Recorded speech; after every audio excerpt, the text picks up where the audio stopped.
So I've been using the DJI Flip parallel charging hub pretty much every day for the past 3 months, and it's been an absolute game changer for keeping my drone workflow running smoothly. I use it to charge 3 batteries between flights, and it's worked flawlessly the entire time. The charging hub intelligently powers each battery in sequence, prioritizing the one with the highest charge so you can get back in the air faster. It's super efficient, and I can usually go from about 1 full hour of flight time to fully charged batteries within a couple of hours, which makes it easy to fly multiple times a day without worrying about downtime.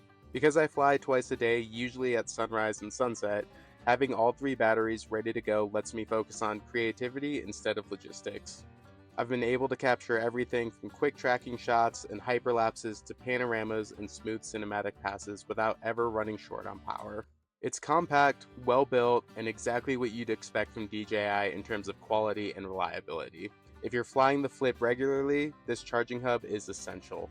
It keeps your batteries organized, charged, and ready for whatever shot you have planned next. I would highly recommend it. As always, you can find an affiliate link in the description below if you want to check this product out yourself.